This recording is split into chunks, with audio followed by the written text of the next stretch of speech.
Good afternoon, everyone. Good day to you. Good morning, wherever you are. Welcome. Thank you for taking the time to visit this podcast, or if you're watching on YouTube, to visit this channel. This is the Real Estate 360 Show, and my name is Jason O. Myles. It's just Myles if you know me, right? All right. So today, guys, I have a real treat for you. We have Anthony Vicino on. Now, Anthony is from Minneapolis, Minnesota. I'm from St. Paul. It's just a coincidence, but it's an amazing coincidence. And he has a wonderful story about real estate and life in general. And we're going to kind of touch a little bit on that.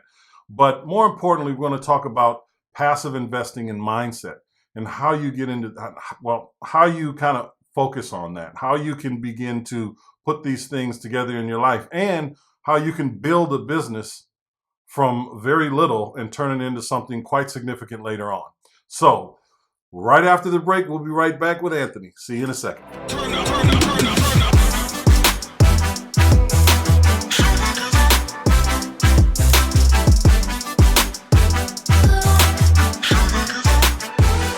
All right, everybody, this is your man Myles. We're back. And listen, I'm not going to take a bunch of time and talk anymore. I want to bring Anthony right in so we can have a conversation and get to it. Hey, man, how are you today? I am fantastic. Thanks for having me, Jason. I appreciate it. It's always good to connect with like a fellow Minnesotan. It is, because there aren't many of us, you know. Not many. I mean, abroad, I should say, outside of Minnesota, you know. Yeah. So we kind of get stuck there. It's not necessarily a bad place to get stuck either. I can tell you that. You know, it's funny. You know, I grew up in a military family. My dad was Army, so we traveled a ton when I was young, and it just happened to be Minnesota is where I ended up for my last 2 years of high school. And I left immediately, and then I got sucked back in, and then I left. I got sucked back in. I went and lived in like some really cool places like San Francisco and Nashville, but I always got sucked back to Minnesota. So it's home now, I guess. That's right. It works out that way, man. You know, you get used to the cold after a while. Mm-hmm. And those people sleep on Minneapolis and St. Paul for how like they're pretty happening places, honestly. And I know that like throws people off, but they truly are. Well, people just have to go visit. It's not a massive metropolis like in Atlanta or in New York or in LA or anything like that. You know, you can't really compare it to that. It's a slower pace of life, but there's always something to do, and it's not necessarily just going out to bars, restaurants, and nightclubs. I mean, there's so much to do outdoors. The Boundary Waters, for instance, one of my absolute favorite places to go. Unfortunately, it was burning this year, but one of my absolute favorite places to go. There's so much there. There's so much to learn. There's so much education that comes with it. It's not just going camping or fishing or, you know, whatever it is you're doing out there.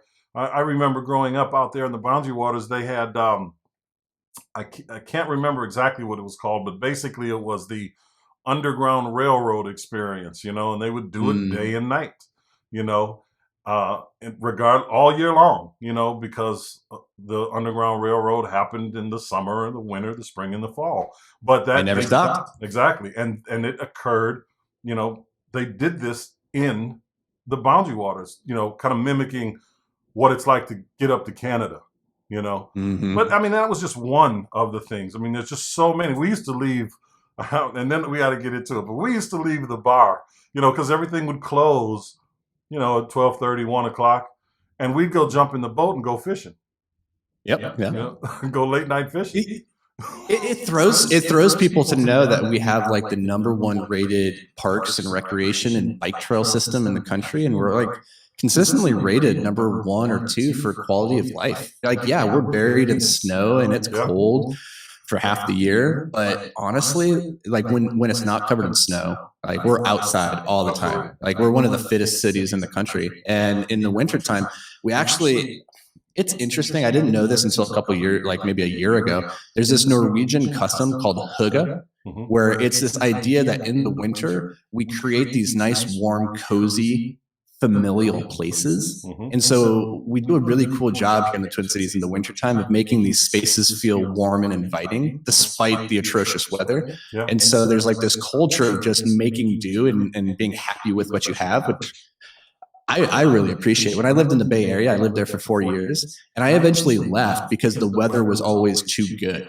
Like And it's a weird thing to say, but it's true. Like I lost sense of time. There was no seasonality. And so it became really soft. It was always like 67 degrees and sunny. And so if it was ever 72, I was too hot. If it was ever 62, I was too cold. And I was like, uh-oh, I've become a weenie. Like I need more variety. That's right. And you know what? That's the education system in Minnesota, again, is, second to none. And then, of course, we have the skyline. So going to what you're talking about now, it doesn't matter if it's cold outside. If you live in the center of either St. Paul or Minneapolis, you're going to be able to, get around without really ever having to go outside for the most part. I think if you're not from the Twin Cities and you're hearing this, like the Skyway, you have no concept for this. It's miles and miles of interconnected Skyway tunnels between all the skyscrapers downtown. Like you can navigate without ever stepping foot outside, and it's amazing. It's worth making the trip up here just for that. That is for certain. That is absolutely true. Having grown up there, it was a hangout spot for us in the wintertime because it was so cold. Having said that, kind of segueing in, it was an amazing thing to be a part of, because while they were building those when I was a kid, we watched real estate develop all around it. We watched dilapidated buildings, warehouses, train yards, where the trains would come and drop stuff off and pick stuff up, just shift right in front of us. I mean, literally right in front of us. The house I grew up in, when I was growing up, I remember when my mother bought it, she got a raise to $30,000 a year, which at that time was big money for my family, for sure. And we bought a house, and it was, $80,000. Those houses, and now this would have been in the mid 80s. Now those houses over there are going for high threes, 400. And I'm like, this is absolutely bananas. I mean, it's just over the moon. But that is what propelled me personally into real estate. I had an epiphany one day, and I said, wait a minute. If this can happen in such a relatively short period of time, what can I do on purpose? Because I bought some real estate from my previous business, and I bought the real estate not to make money, but to save money, because we were sending teams to different cities. And then I would put them in hotels. As I was explaining to you before, I was in the entertainment business. I'd put them in hotels, and they would run up the phone bill, just everything. The minibar gone. I mean, it would just cost so much money, not to mention whatever damages they damaged, the doors, the drywall, the paint. So I bought these condominiums in different places. And then when I got out of that business, I sold them, and I inadvertently made money. And it made me think of the house that I grew up in. And I said, look, I've been on the fringe of making money in real estate. What would happen if I actually put forth the effort? So that's what I did. Now you, before you got into real estate, you spent your time educating yourself at Augsburg, right? Yeah, so I went to a couple of different colleges, but I finished up at Augsburg here in Minneapolis, of all places. It's a little school. If you're not from the Twin Cities, you probably never even heard of it. But I went to school I got degrees in psychology, English, and religion, and ended up getting a master's. And it was really interesting because I was going to school not knowing what the heck I was going to do with my life. Like I was just collecting degrees because that was the thing to do. And like people said, go to college. But I didn't really have like a vision for where I wanted my life to go. And then when I got out of school, like I struggled all through school because I have severe ADHD, and that was a real, I would say a cross that I had to bear for a long time because I didn't understand how to carry the load on my shoulders. And so what it meant was like I was getting fired all the friggin' time, like regardless of what job, if it was a landscaper or if I was a youth pastor, like I was getting fired from all these jobs. And what became clear was that I was not cut out for the corporate world. There was really no environment where I was going to be able to thrive. And it was because I was like undisciplined, unreliable, unfocused. And like when it came to working for other people, I was at my core really lazy. Like I just wasn't, I just had no incentive to work hard for other people. And Bill Gates talks about this. He says he would rather hire a lazy A player than a hardworking B player, because the lazy A player figures out how to get the work done in less time. Yeah. And that was me. But like, that led to like a lot of internal dissonance, because I knew I was phoning it in. And it led to a lot of friction in the workplaces, because everybody else could tell that I wasn't doing everything that I could be. I was just doing the bare minimum. So that led me down like this other path of like, I have to figure out some other ways to take care of myself in this life. So I went and I became a professional rock climber for a number of years, and then started writing science fiction and fantasy novels, things that would ultimately let me dictate my schedule and my life. And that all took like a kind of a convoluted path that finally landed me in entrepreneurship and building businesses, which is where I discovered a passion. But definitely when I was little, like I wasn't that kid plucking flowers and selling it back to the neighbor. Like I wasn't the entrepreneurial type. I really wasn't. It just kind of landed in my lap, and I discovered later in life that it was actually kind of a lot of fun building businesses. And real estate is just that. Like when you look at what we're doing, single family, fix and flips, multifamily, like they're all just little businesses. And once you understand how a business operates and how to like increase revenue, how to decrease expenses, like you can take that skill anywhere. And what I love about real estate is that at its core, it's very simple. Like most people feel overwhelmed because there are many different ways you could make money in real estate. And so they're drinking from the fire hose and they're overwhelmed, thinking like, oh, I don't know where to start or what to do. So it all feels complicated. But really, when you strip it all away and you get down to the few levers that really matter, it's actually really simple. And it's not rocket science, and anybody can understand it, which is like my whole goal now is to try and share that message with as many people as possible. Like, hey, this vehicle, it's available if you want to get into it. It's not something that is over anybody's capacity, I would say. That's right. But that goes right back to your publishing company, One Lazy Robot. It says in there, dream big and share to achieve. So this is a thought process that you've had for a while. Yeah, I mean, I from a very early time, I like started to adopt this. This was my publishing company that had published all my science fiction and fantasy novels, which is 12 at last count.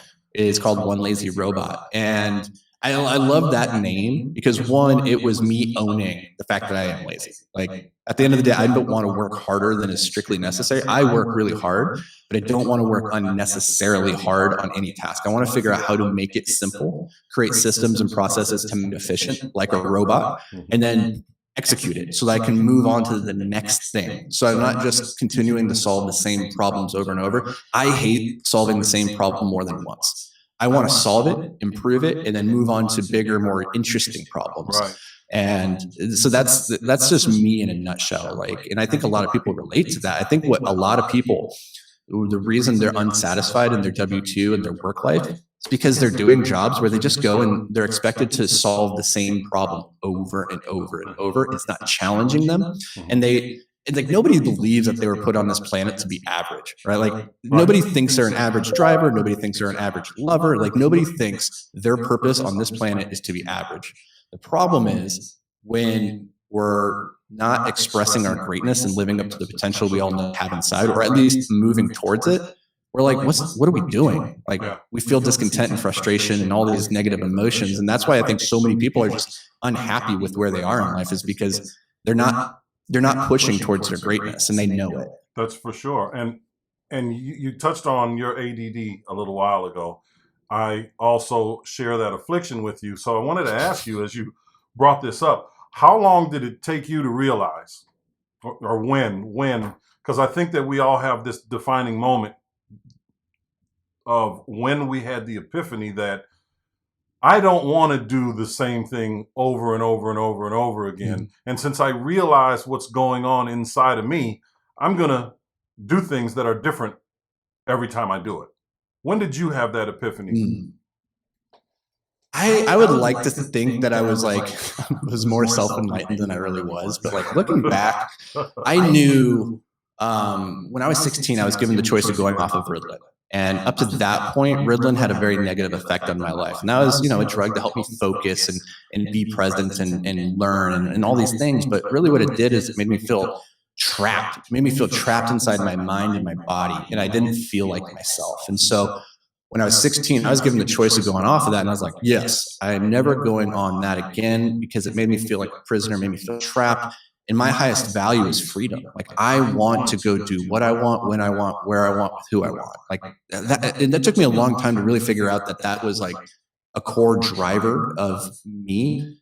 And the problem was, I didn't have any systems or processes or any of the habits that would allow me to be successful in life, despite my ADHD at that point. I was still very unfocused, and I couldn't like get things done. I couldn't be present. And so I struggled, because on the one hand, I wanted to be free, but with freedom comes unlimited potentiality, unlimited options. And that's a different type of prison, because then you can't choose, and you're constantly going in 100 different directions, and you don't have momentum or traction. You just have motion.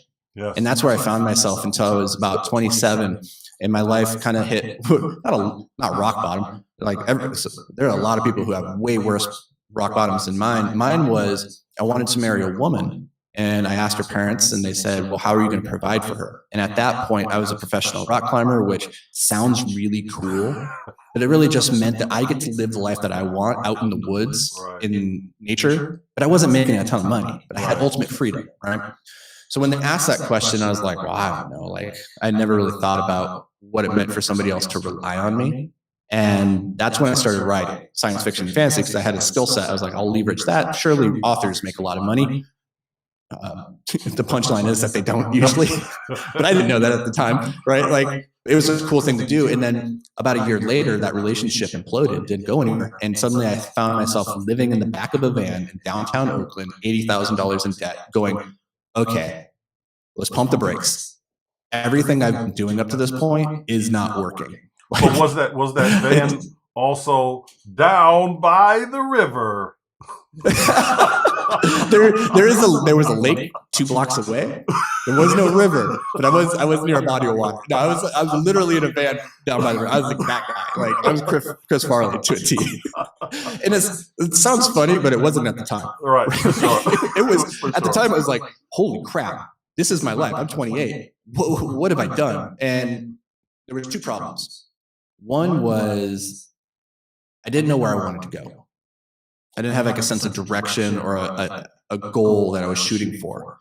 And even if I did have that, I didn't have the plan on how to get that goal. So like, I like, if you said, okay, I want to make $1 million. Okay, well, I have no plan for how to do that. And that's when, not my second life, but that's when my life as an entrepreneur really began, because then I started to look around me and say, what's it mean to set a goal for my life that will allow me not just to be free, but to make an impact? Because I had a mentor around that same time who said something that was like really impactful for me, which was that responsibility is the price of freedom. Responsibility is the price of freedom. So for me, that was like this moment of thinking, okay, what is my responsibility to myself, to my family, to the people around me, to the world at large, the community? And how can I start to make an impact that's just beyond me living a life of frivolity out in the woods and climbing mountains, right?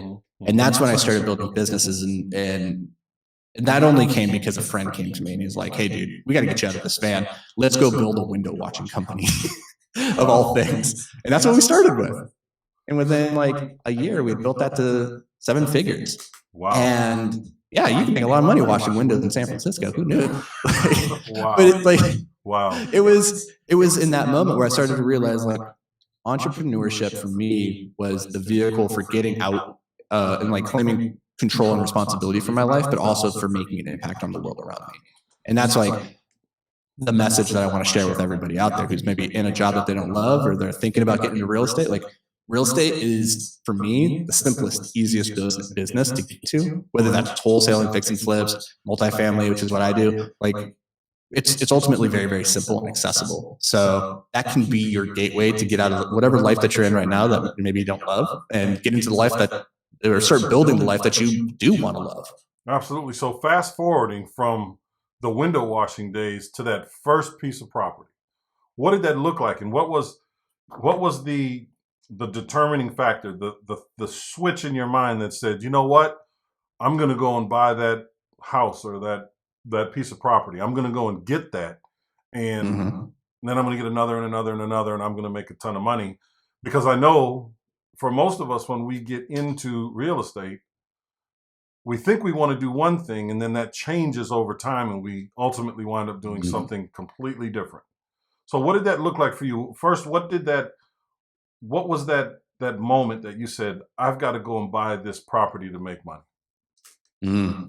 So that would have been many, many years after my first window washing business. And I had gone on a string of building a bunch of other businesses. And at the time when I got into real estate, I was building a manufacturing company. And it was a very complicated thing. We were doing a polyurethane cast molding and importing from China hardware and distributing it. And it was very, very complicated. It was very engaging and very fun, but it was very hard. And at that time, the story that I tell people, and I really don't know, looking back in hindsight, if this is how it happened, but this is the story I share, is that I was driving into downtown Minneapolis and I was looking up at the skyline, and the skyline's super beautiful and awesome. And for whatever reason, at that moment, I finally asked the question, who owns all these buildings? Who owns a skyscraper in particular? I was like, I don't even know the answer to that. I'm surrounded by real estate everywhere.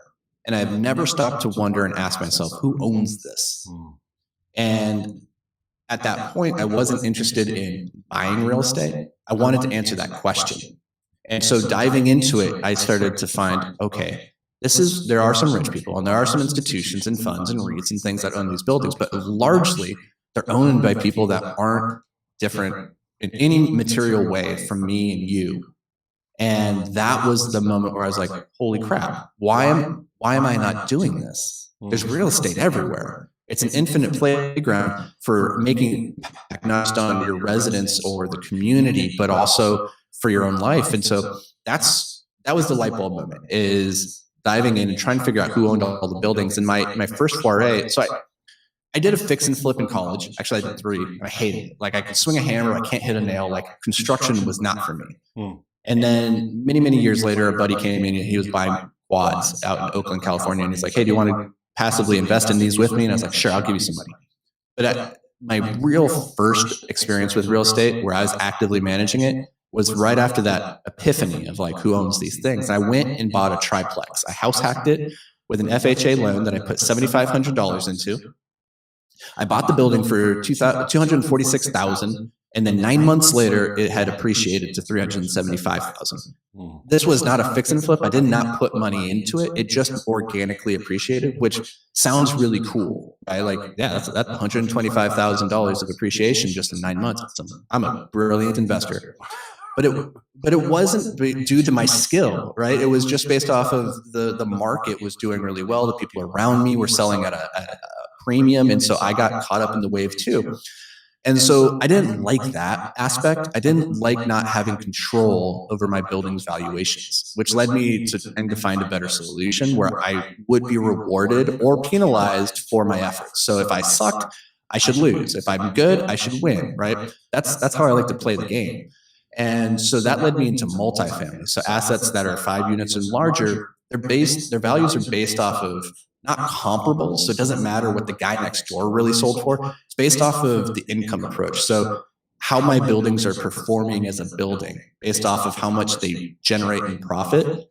That's what my building is valued based off of. And so that's what I made the move. I started buying larger and larger multifamily assets, and haven't looked back since. And how long has that been? Since the moment of your first multifamily? That's been about 7 years. Yeah. And so my experience was similar to yours.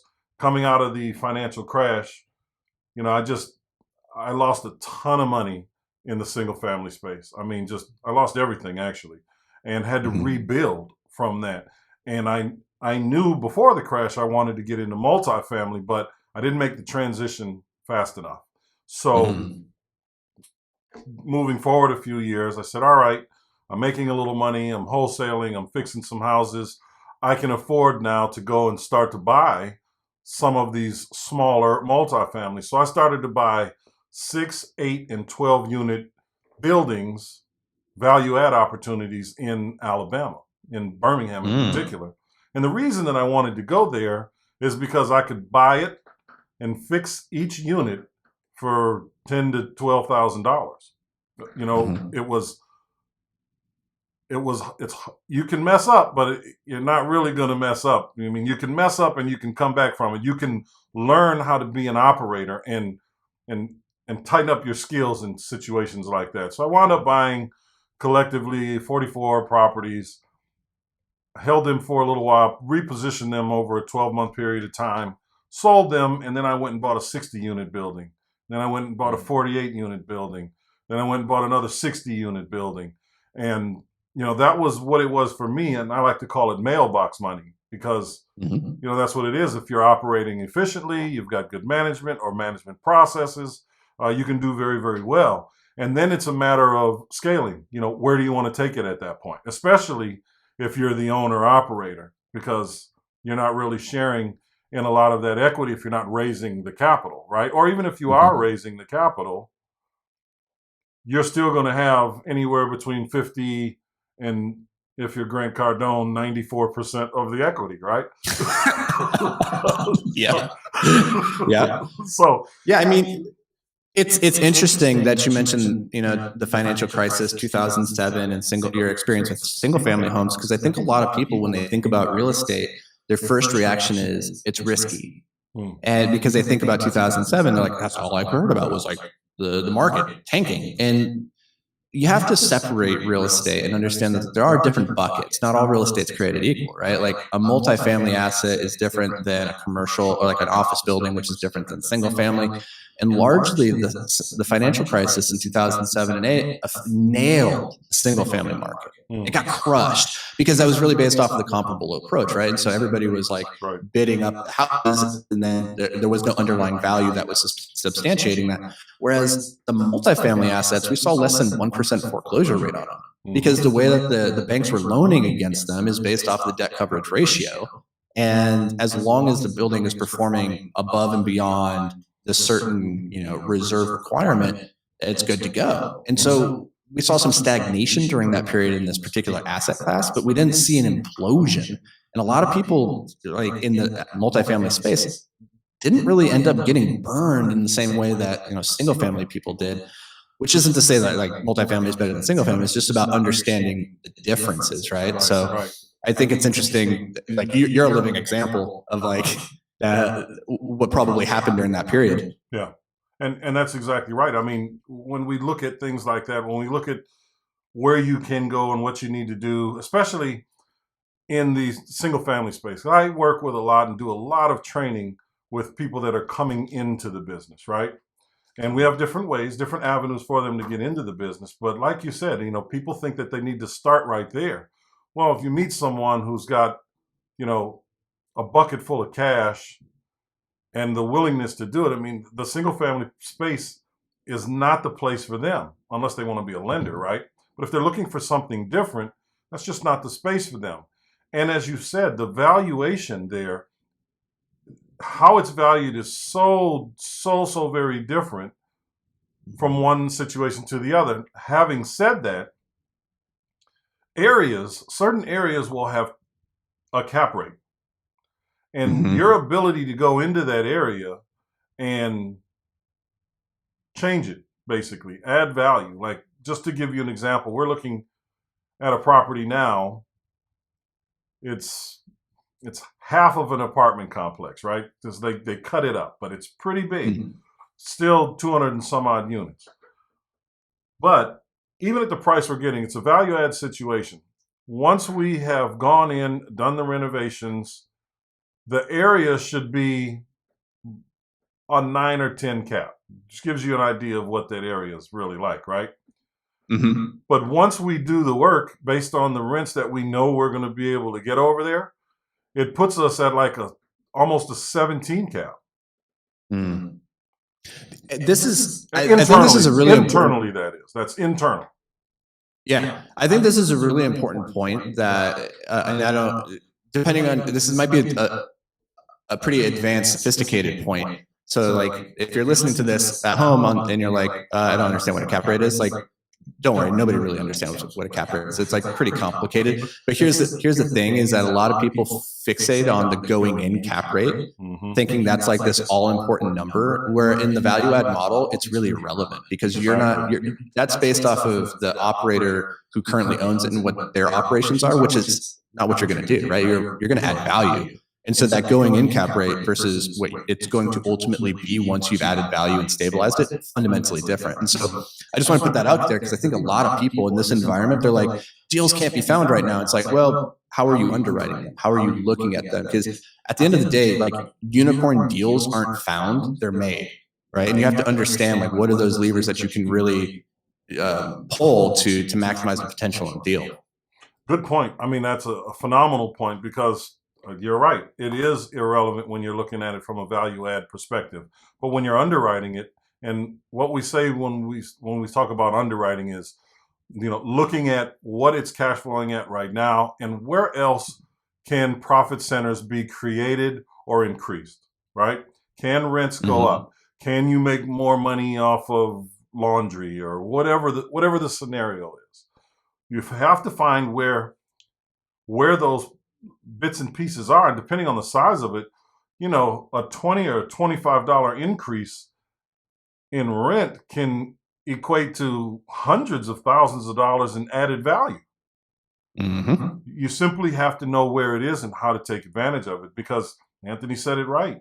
If you're not looking at what it can be, how you can add value, and you're only looking at it from what the current operator is pitching it at, you're going to be stuck there. You're going to be stuck. You have to create the opportunities, and you create those opportunities by adding value, and you can do that in any number of ways.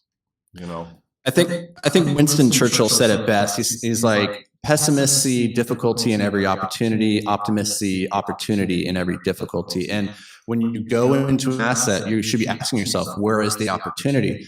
And the way to find those opportunities is by asking yourself then the question, what are the problems here?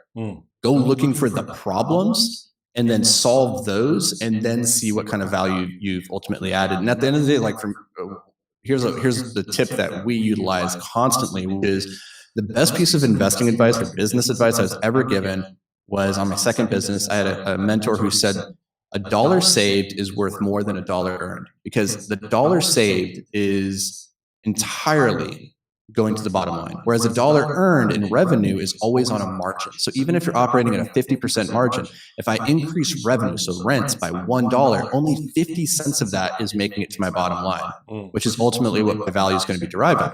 But if I can go and save a dollar, if I can cut a dollar out of operational expenses, that's a pure dollar to the bottom line. And so, yes, we want to go play offense. We want to increase the revenue. And like, that's where a lot of people fixate because it's sexy. We like to put points on the board and drive up the revenue.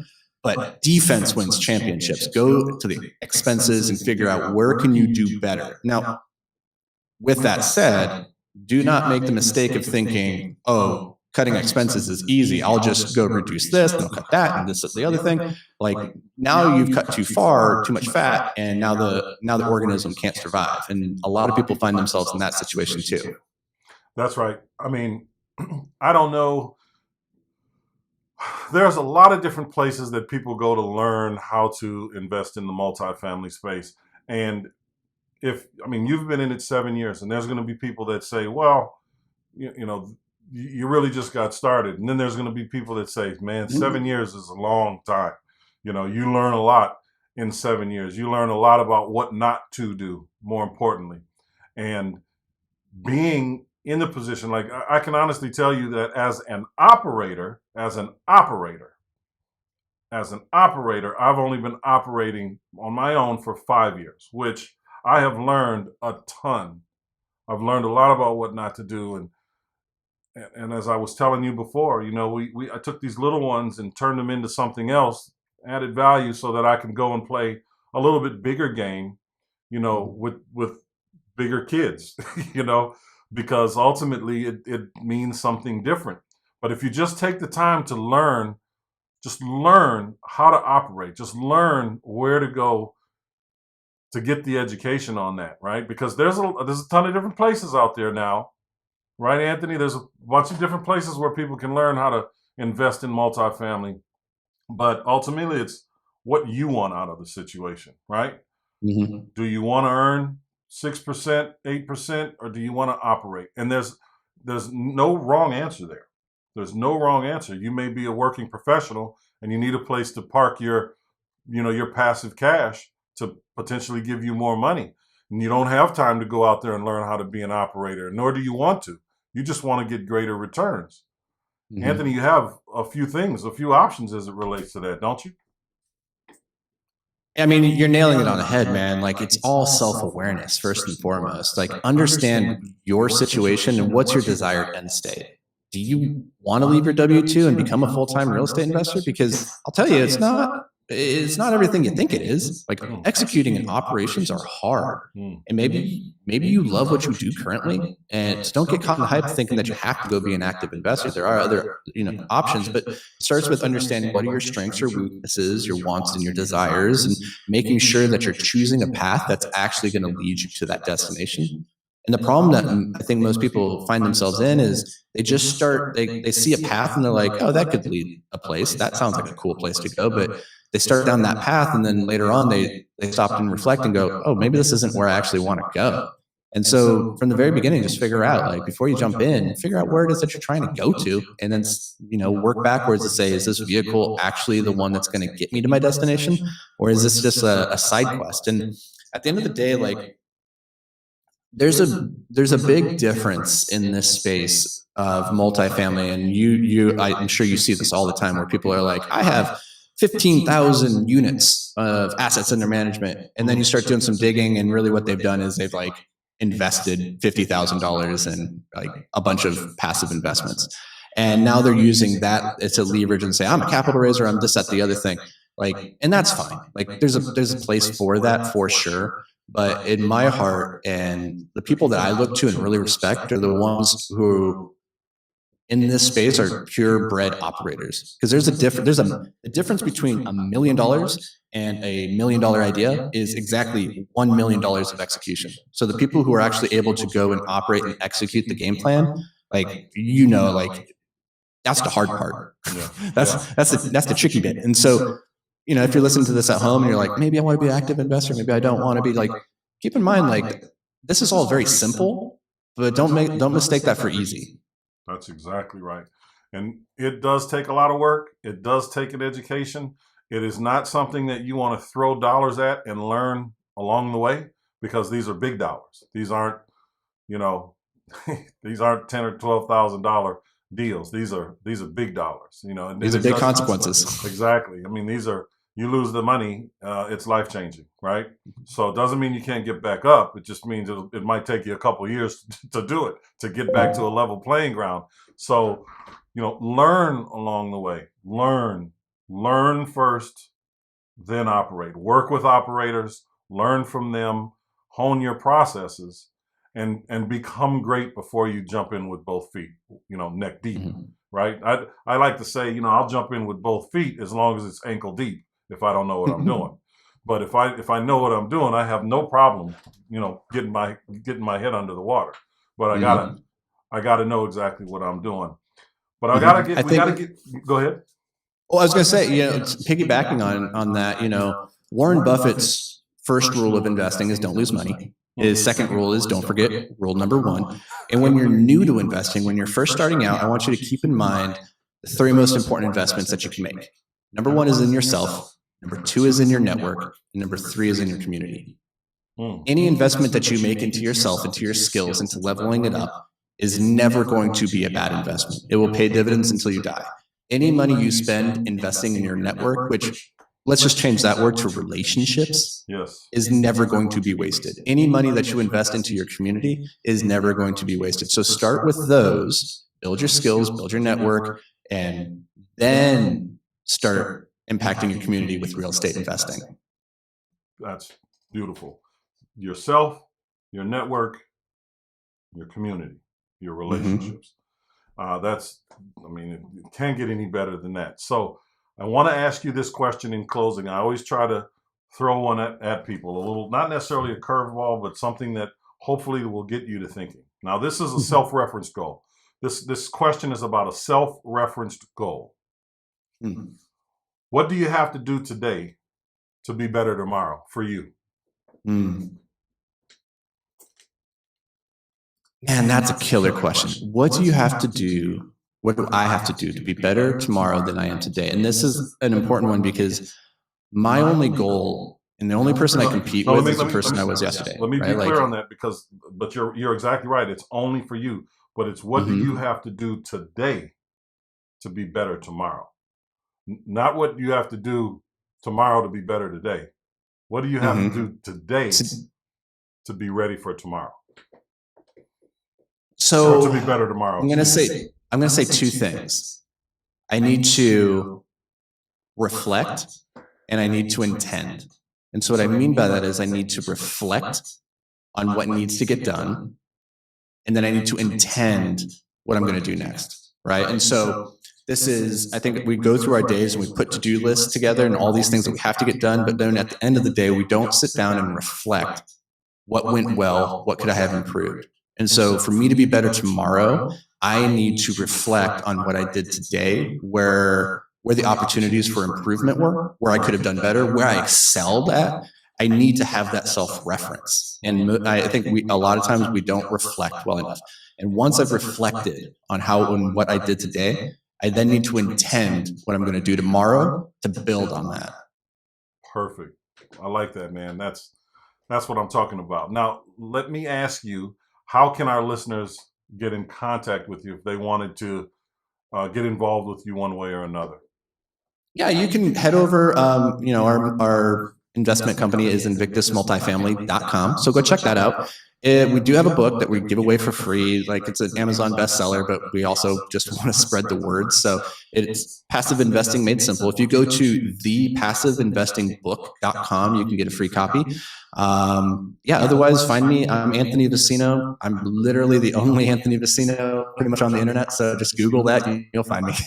And I'll put some links in there as well in the description for this. Whether, again, you're listening to this on whatever podcast you like to listen to, or you're looking at it on YouTube, just go to the description. The links to connect with Anthony will be in there if you want to connect with him and start to build the way you want to build. That's what this is all about. That's what Real Estate 360 is all about. That's why we share these experiences, other people's experiences, what they're doing, how they're doing it, and how you can be a part of that and start to build the life that you envision for yourself over time. So again, sir, I want to thank you so much for spending this time with us today, spending this time with my audience. Thank you for the conversation before and during. I appreciate it very, very much. And I look forward to working with you again in the future. Same, Jason. I really appreciate the opportunity to chat with you today, man. This was a ton of fun. Absolutely. So, you listeners, thank you so much, and we'll see you on the other side. This is your man, Jason Myles.